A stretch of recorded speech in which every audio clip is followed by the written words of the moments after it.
Police searched the residence of Nancy Guthrie's son-in-law after investigators discovered the missing woman's necklace nearby. However, the lead proved fleeting and vanished quickly, with the scene showing signs of tampering or deliberate staging.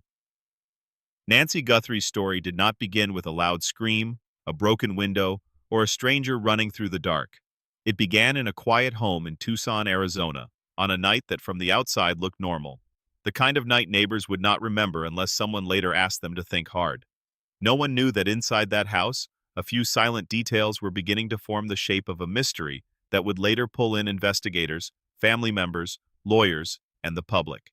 For weeks after Nancy vanished, the case sat in a painful place. Her family wanted answers. Investigators searched for clues, and people following the story kept waiting for one solid piece of information that could explain how an 84-year-old woman could disappear from her own home without a clear trace. Then Tommaso Cioni stepped in front of the cameras. He did not look rushed. He did not look confused. He walked toward the microphone with the careful calm of someone who knew every eye in the room was on him. Reporters leaned forward, cameras adjusted. For a moment, the noise dropped, and the room seemed to understand that whatever he was about to say would matter. Then he said the sentence that changed the case. "I was there that night." It was not a long statement, but it landed heavily. Until that moment, Tommaso had been a person connected to Nancy, a name around the edges of the story. But with those 5 words, he placed himself inside her home on the very night she disappeared. And suddenly the question was no longer just, "Where is Nancy?" It became, "What happened while Tommaso was there?" The answer, if there is one, appears to sit inside a very small window of time, 21 minutes. That is all. A short stretch on the clock, but long enough for fear to rise, for choices to be made, and for a life to change forever. Nancy had a pacemaker, a small medical device meant to help her heart. But that night, it became something else. It became a silent witness. It recorded signs of distress, then movement, then a serious heart event. By 9:03 p.m., the signal was gone. 21 minutes earlier, something had started. By the end of that window, Nancy had fallen into silence. But the house still had more to say. Investigators later looked at the security system, expecting it to help fill in the missing pieces. Instead, they found gaps, not messy gaps, not the kind that feel like a random technical problem. These were clean, careful gaps, as if someone knew exactly how to make the camera stop watching without making too much noise. That detail mattered because panic does not usually move like that. Panic is sloppy. Panic knocks things over. Panic forgets doors, phones, messages, and cameras. But this looked different. It looked controlled. It looked like someone understood the house, the systems inside it, and the importance of not being seen. Then came the message. At 9:11 p.m., just minutes after NY's pacemaker signal stopped, one word was sent from Tommaso's phone. Handled. Not help. Not something happened. Not call me. Just handled. A word like that does not sound afraid. It sounds finished. It sounds like a task had been completed and someone else needed to know. And that pushed investigators toward another possibility, one more chilling than the first. Maybe Tommaso had not been alone. That possibility opened a second door in the case. A prepaid phone had been nearby. Movement data began to show a path away from the house, out of the neighborhood, and toward the darker edges of Tucson, toward the desert. And the desert does not give answers easily. It stretches wide and quiet. It can hide tire marks, swallow footprints, and make distance feel endless. Search teams had to move slowly, following data instead of guesses, looking for the kind of small details most people would walk past without noticing. Then in that open land, they found something that did not belong there. Nancy Guthrie's pacemaker casing. Buried. Not dropped, not lost, not left by accident. Buried. That discovery changed the feeling of the entire investigation because a pacemaker casing does not end up in the desert on its own. Someone had taken it there. Someone had hidden it. Someone may have understood that the device carried a story inside it. And if someone went that far to hide part of NY's medical device, then the question became even darker. What else was hidden? And where was Nancy? This is where the case becomes more than a missing person story. It becomes a story about time, control, silence, and the choices people make after something goes terribly wrong. Because somewhere between NY's quiet home and that lonely place in the desert, the truth moved with someone, and investigators now had to follow it. And to follow it, investigators had to return to the beginning. Not to the desert, not to the message, not even to the moment Tommaso stepped in front of the cameras. They had to return to Nancy herself. Because before she became a missing person, before her home became a scene, before her name was repeated on news reports and online videos, Nancy Guthrie was a woman with a life. She had routines. She had people who called her. She had habits that made sense to the people closest to her. She was not someone who simply vanished from one day to the next without leaving a reason behind. That is one of the first things investigators look for in a missing person case. They do not only ask where someone went, they ask what was normal for that person. What time did they usually wake up? Who did they speak to? Did they leave the house often? Did they have health problems? Were they worried about anything? Had they changed plans recently? With Nancy, the answers pointed in one direction. Her disappearance did not fit her life. She was older. She was not known as someone who wandered far from home. She had medical needs. She had a family who checked on her and cared about her. If she had planned to leave, there should have been signs of planning. A packed bag, a phone taken along, medication missing, a note, a call, something, but the important things were still there. That alone made the story feel wrong. Then came the deeper questions, the ones that are harder for families to talk about. Questions about money, documents, control, legal changes, decisions that Nancy had started reviewing before she disappeared. Those kinds of details can sound dry at first. They do not carry the same shock as a missing woman or a hidden pacemaker in the desert, but in many cases, quiet paperwork can explain loud tragedy, a name removed from an account, a role changed in a document, access taken away, a plan rewritten. To most people, those are just forms. To someone who feels power slipping away, they can feel like a threat. Nancy had been careful with her affairs. She was not making random choices. She had started speaking with her attorney and asking questions. The script suggests those changes mattered because they may have affected who had access and who had control. And once investigators saw that, they had to ask who would have cared the most. That question brought them back to Tommaso. He was not described as someone who had burst into NY's life from nowhere. He was connected. He knew the family structure. He knew enough to be inside the home that night. And if the story being told is correct, he knew enough about NY's world to understand what those changes could mean. But knowing someone and harming someone are not the same thing. That is why investigators had to be careful. They could not build a case on feelings. They could not say he was quiet, so he must know something. They could not say he acted calm, so he must be guilty. Real investigations cannot survive on suspicion alone. They need facts, they need timelines, they need data that can stand up when challenged. And that is where the night of February 1st became so important. The evening had small details that seemed harmless at first. Food ordered for two. A familiar person inside the home. No loud scene that forced neighbors to pay attention. Nothing about the outside of the house screamed danger, but quiet homes can hide terrible moments. Inside that house, the timeline was starting to form. NY's pacemaker gave investigators the first hard shape of the night. At 8:42 p.m., something changed in her body. 5 minutes later, there was movement that did not look normal. A few minutes after that, her heart readings became serious. Then at 9:03 p.m., the signal stopped. A person can read those times on paper and move past them quickly. But in real life, 21 minutes is not nothing. 21 minutes is enough time to speak, enough time to argue, enough time to ask someone to stop, enough time for another person to make a choice, then another choice, then another. It is not just a timestamp. It is a window where something was happening and someone inside that home knew it. That is why Tommaso's admission mattered so much. I was there that night. Those words did not answer the question. They made the question sharper because if he was there, then investigators had to know what he saw, what he heard, what he did, whether he tried to help, whether he called emergency services, whether he contacted family, whether he stayed, left, panicked, waited, or made another kind of decision. And according to the story, what happened after 9:03 p.m. did not look like someone calling for help. It looked like someone managing a problem. The security system became one of the first signs. Cameras are supposed to give clarity. They are supposed to show the truth when nobody else does. But NY's cameras did not simply tell the story. They had been interrupted, put into maintenance mode, quietly paused. That matters because whoever did it used access, not force. There was no sign of some random person fighting with the system from outside. No clumsy break-in, no obvious hack. The system was touched in a way that suggested knowledge. Someone understood how to stop the cameras without drawing attention. That is the kind of detail investigators do not forget because it tells them the person may have been comfortable in that home. Comfortable enough to know what needed to be hidden. Comfortable enough to think ahead. Comfortable enough to move through the night with a kind of control, and control kept appearing everywhere. The house did not look destroyed. The doors did not tell a story of a stranger smashing their way in. The garage door, according to the script, was positioned in a way that created a blind spot. Maybe that seems small, but investigators live inside small details. They know that a door left at a certain angle can mean nothing, or it can mean someone wanted to block a view from the street. That is what made the scene so unsettling. It was not the chaos. It was the lack of it. A violent panic often leaves the world messy. Broken items, rushed movement, forgotten evidence. But the details here seemed quieter, cleaner, more ordered. And that made investigators look at the timeline not as one sudden accident, but as a sequence. First, the cameras stop watching. Then NY's body shows distress.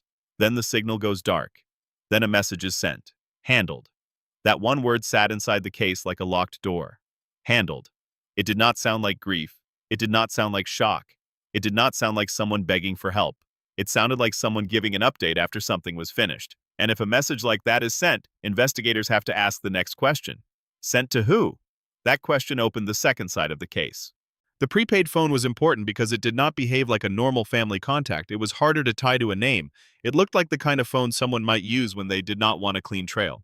But phones are strange things. People buy them to stay hidden. Yet the phones still connect. They still ping towers. They still create shadows in the data. And that shadow placed the phone nearby.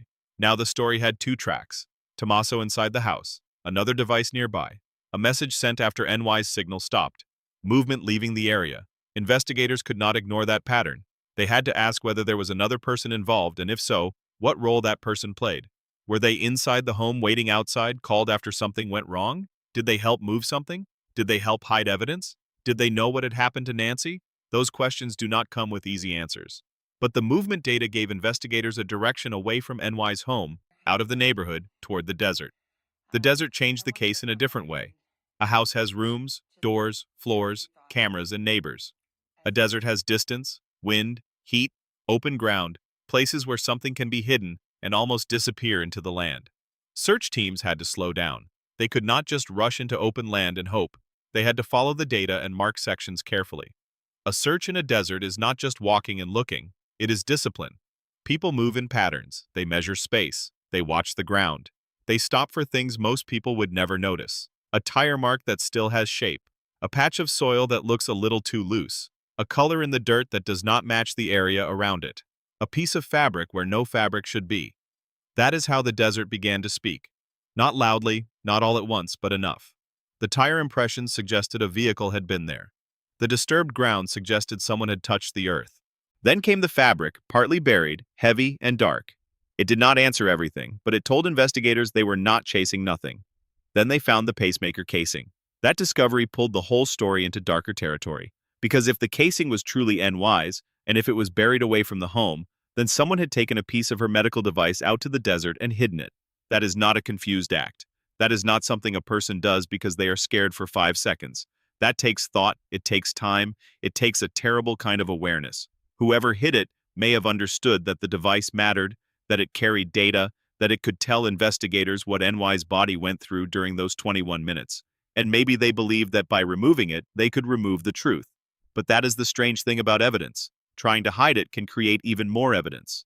To move something, you need a route. To bury something, you need a place. To choose that place, you need time. And all of that can leave traces. So the pacemaker casing did not close the case. It opened it wider. It gave investigators a new anchor point, a place to connect back to the home, a place to compare with cell tower data, a place that proved the story did not end at NY's front door. But there was still one painful problem. Nancy herself was not there. And that meant the search had to continue beyond the first stop. Investigators looked again at the movement data and noticed something important. After the first desert location, the path did not simply end. One device appeared to turn back toward the city, but another path seemed to continue farther out. That second path became the next mystery because if the pacemaker casing was hidden at the first location, then what was taken farther away? That question sat heavily over the case. It suggested the first stop may have served one purpose while the second stop served another. The first location may have been about hiding the device, the second may have been about something even more important, and no one could say the case was finished while that second path still existed. Back at the house, investigators kept looking for anything that could explain what happened before the movement into the desert. That is when another device became important, a smart speaker. Most people keep devices like that in their homes without thinking much about them. They ask for music, whether reminders or simple answers. Most of the time, the device is just part of the room, quiet, unnoticed. But sometimes it catches small sounds. And according to the script, on the night Nancy vanished, the smart speaker captured a short audio clip, not a full conversation, not a clear explanation, just a few seconds. NY's voice, one word please, then a heavy sound, then silence. For investigators, that kind of audio does not answer everything, but it changes the emotional weight of the case. It suggests Nancy was aware. It suggests she had a moment to speak. It suggests that whatever happened was not over before she understood danger was there. That one word turned Nancy from a name in a file back into a person in a room, a person asking for something, a person who may have wanted the moment to stop, a person who still has not been found. And that is why this case does not feel like a simple mystery. It feels like a trail of choices. Choices before that night, choices inside the house, choices after the signal stopped, choices that led away from help and towards silence. The next part of the story is about those choices, because when investigators finally sat across from Tommaso with the timeline in front of them, they were no longer asking broad questions. They had the pacemaker data, the security gaps, the message, the prepaid phone, the movement toward the desert, and the buried casing. And now they had to place Tommaso's words beside the evidence minute by minute until the story he told either held together or fell apart. By the time investigators started placing Tommaso's words beside the evidence, the case had already moved beyond simple suspicion. This was no longer about a man who acted strangely after Nancy disappeared. It was no longer about rumors, family tension, or the heavy silence that had followed him for weeks. Now the questions were tied to times, devices, movements, and choices. Every part of the night had a place on the timeline, and every place on that timeline seemed to press harder against the story he first gave. At first, Tommaso's explanation sounded like something a person might say when a night went wrong too fast. He spoke about an argument. He spoke about panic. He spoke about things getting out of control. And in many cases, panic can explain strange behavior. People freeze. People make bad choices. People do not always act the way others expect them to act when fear takes over. But the problem was this: the evidence did not move like panic. Panic does not usually pause cameras in a clean and careful way. Panic does not usually create a blind spot before the worst moment happens. Panic does not usually send one cold word after a person's medical signal goes silent. And panic does not usually lead someone into the desert with a hidden piece of medical equipment. That was the wall Tommaso's story kept hitting. Investigators did not need to shout. They did not need to accuse him in a dramatic way. The timeline was already doing the work. They could start at 8:42 and walk him through each moment. They could ask what Nancy was doing when her body first showed distress. They could ask what happened 5 minutes later when the movement became unusual. They could ask why no call for medical help came when her heart readings became serious. Then they could ask about 9:03, the silence, the moment the signal stopped. That time mattered more than almost anything else because everything after it showed what people chose to do when Nancy could no longer speak for herself. A normal accident should have led to panic, yes, but also to help. A fall should have led to a call. A medical emergency should have led to an ambulance. Even a terrible mistake should have led someone to try to save her. But the trail did not lead to help. It led to a message. Handled. Investigators kept coming back to that word because it carried too much meaning to ignore. It was not a word a person usually sends after a loved one has a medical emergency. It was not the kind of word that comes from shock or fear. It sounded like the end of a job. It sounded like someone had been waiting for confirmation that a problem had been taken care of.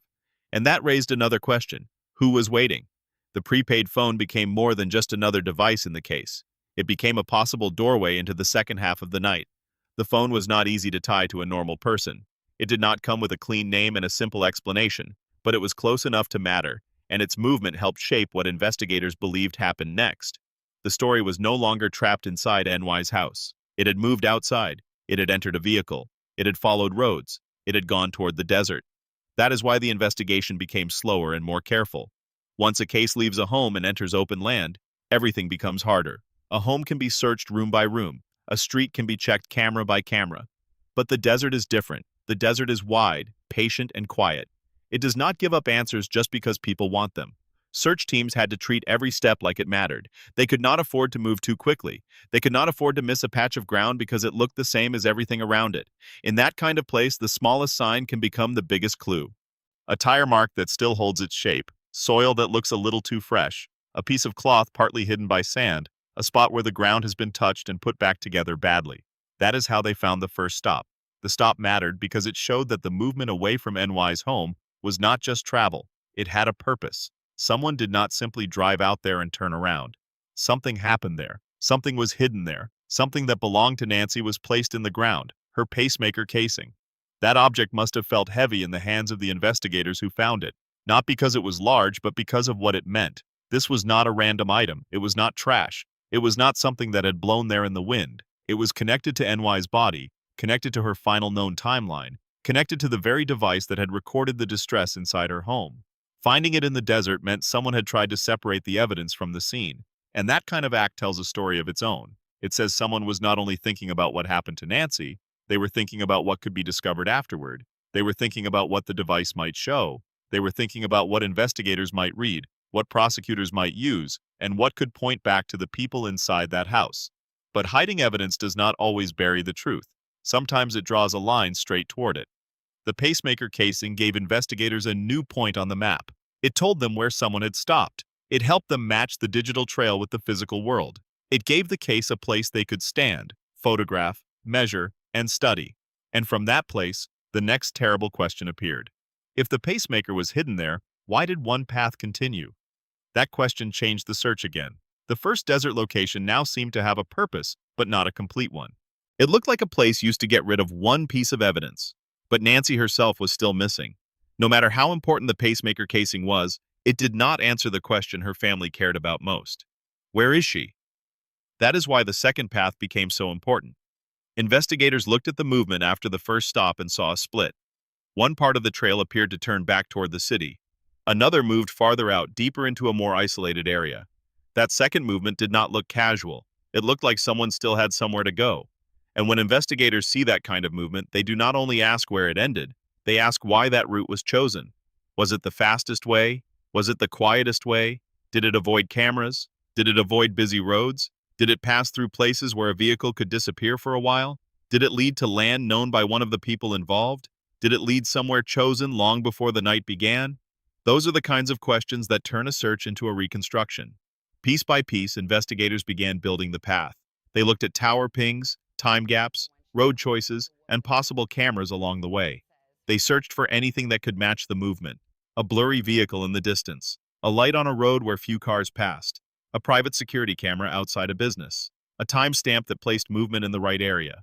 One image by itself might mean nothing, but 10 small pieces can begin to form a shape. And while search teams followed the land, other investigators went backward into the weeks before Nancy vanished. Because the night itself was only one part of the story. If something was planned or if someone was ready to act quickly after something went wrong, then the signs may have started before February 1st. They looked at communication. They looked at contact between Tommaso and the second person. They looked at timing patterns and messages that may have seemed harmless at first. That is often how these things work. A message that looks normal before a crime can look different after it. A call that once meant nothing can become part of a chain. A short exchange can show familiarity. A repeated contact can show trust. And trust matters. If Tommaso called someone after something happened, he did not call a stranger. He called someone he believed could help. Not help Nancy, not call an ambulance, not bring comfort to the family, but help manage the situation. That is how the story begins to darken because the word help can mean two very different things depending on what a person is trying to protect. If someone wants to save a life, help means rescue. If someone wants to save themselves, help can mean concealment. Investigators had to decide which kind of help this was. The evidence seemed to point in one direction. The cameras were disabled. The message was sent. The prepaid phone was nearby. Movement left the house. The pacemaker casing was buried. A second path continued beyond the first stop. These were not random pieces floating around the case. They were connected by time. And time is hard to argue with. A person can explain away one strange detail, maybe even two, but when every detail starts pointing the same way, the explanation becomes harder to hold. Tommaso could say he panicked, but panic did not explain the system access. He could say things happened too fast, but the movement after 903 took time. He could say he did not know what to do, but someone knew enough to remove and hide evidence. That is the difference between fear and decision. Fear can happen in seconds. Decision takes shape. It has steps. The first step may have happened before NY's pacemaker ever showed distress. Maybe it was the cameras. Maybe it was the argument. Maybe it was the growing tension over legal and financial changes. Maybe it was something said that night that turned private conflict into danger. The script does not give every answer, but it gives the path. And the path keeps returning to control. Nancy was taking control of her own affairs. Someone may have felt that control slipping away. The home security system was controlled. The scene appeared controlled. The message said the situation had been handled. Even the movement into the desert seemed controlled, not wild. That is what makes the story feel so unsettling. It is not only about what may have happened to Nancy, it is about the calmness around it. The kind of calmness that can appear when someone is not focused on the victim anymore, but on the cleanup, the next move, the next risk, the next thing that must be hidden before daylight comes. And somewhere inside all of that, NY's voice was still there. The smart speaker recording was short, but it carried more weight than many longer pieces of evidence. One word, please. A human word, a frightened word, a word that turned the timeline from numbers into a moment. Before that clip, viewers could think of the case through devices and data, pacemaker readings, security gaps, tower pings, search grids. But NY's voice brought the story back into the room. It reminded everyone that this was not only about systems and clues, it was about an 84-year-old woman who may have understood in that moment that something was terribly wrong. That is why the investigators could not stop at the first explanation. They had to keep pressing. When Tommaso sat across from them, the evidence was not just a pile of facts, it was a sequence. And a sequence can be powerful because it shows direction. It shows what came before, what came after, and what choices were made in between. They could start with NY's attorney call, then the food order, then Tommaso inside the house, then the cameras, then 842, then 847, then 852, then 9003, then 911, then the prepaid phone, then the movement away from the house, then the desert, then the pacemaker pacing, then the second path. By the time all of those points were placed in order, the story of a simple argument became harder to believe. Not impossible in every detail, but incomplete. And incomplete stories are dangerous in an interrogation room because investigators know where to push. They do not need a person to confess everything at once. They only need the first crack, a changed word, a corrected detail, a moment where the story shifts. At first, Tommaso stayed with the version that kept him closest to panic and farthest from planning, the argument, the fall, the fear, the confusion. But investigators kept returning to what happened after. That is where many stories break because a person can describe a sudden event one way, but the aftermath has evidence. Where did you go? Who did you call? Why did the camera stop? Why was the pacemaker casing found there? Why did the prepaid phone move the way it moved? Why did the message say handled? Little by little, the pressure was no longer emotional. It was practical. His words had to survive against the timeline, and the timeline was not moving. That is when his account began to shift. Not all at once. Not in a dramatic movie moment, just slightly at first. He admitted he had contacted someone, an associate, someone he trusted, someone he believed could help him deal with what had happened. But the more he tried to explain that call, the more important it became. Because calling someone after a medical emergency is not the problem. Calling the wrong kind of person is. If Nancy was hurt, why not call 911? If she needed help, why not call her family? If it was truly a terrible accident, why did the next steps lead away from rescue and toward the desert? Those questions stayed in the air. The associate now became one of the most important missing pieces. This was the person who may have received the message, the person tied to the prepaid phone, the person who may have helped turn a scene inside NY's home into a trail across the desert. And investigators began to see two possible roles. One person inside the house when the crisis began, another person brought in when the crisis needed to be hidden. That does not make the second person less important. In some ways, it makes them more important because what happens after a crime can tell investigators who understood the truth, who chose to protect it, and who helped move it out of sight. The second person may not have been the one who started the event, but they may know where it ended. And that is why the second path matters so much. Because somewhere beyond that first desert stop, the trail continued. Somewhere beyond the place where the pacemaker casing was buried, something else may have happened. A longer pause, a different road, a more hidden spot, a place chosen because it was harder to find. Investigators were now looking for a location that served a different purpose. The first location held the device. The second may have held the answer. And for NY's family, that is the part that hurts the most because every clue brings them closer, but not close enough. Every update gives them more to understand, but not the one thing they need. They do not only want a timeline, they do not only want charges, they do not only want a theory, they want Nancy. They want to bring her home. They want to know where she is. Outside the interrogation rooms and search areas, Savannah Guthrie kept speaking with the kind of strength families sometimes find when they have no other choice. She did not turn the case into a game of rumors. She kept the focus on her mother, on the woman Nancy was, on the life she had, on the fact that somewhere someone knows more. That kind of public pressure matters. It reminds everyone that behind the evidence are people waiting by phones, checking updates, reading every sentence. Hopping the next piece of news is the one that ends the nightmare. For them, the case is not a story. It is every morning, every night, every unanswered call, every empty space at the table.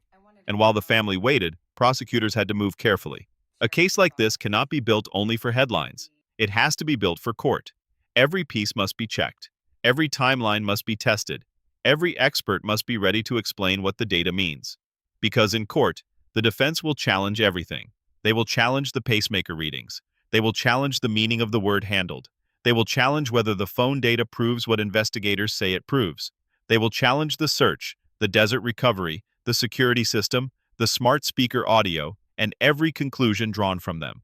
That is why investigators cannot rush the ending. The public may want answers now, the family deserves answers now, but the case has to be strong enough to survive later. It has to move from suspicion to proof, from theory to evidence, from story to charge. And that is where the case stands in this part of the documentary. Closer than before, but not complete. Tommaso's admission placed him inside the night. The digital evidence placed movement around him. The message suggested coordination. The prepaid phone pointed toward another person. The desert gave up one hidden object. The smart speaker gave Nancy one final known word. But the biggest question still remains open. Where is Nancy Guthrie? And until that question is answered, every other answer feels unfinished.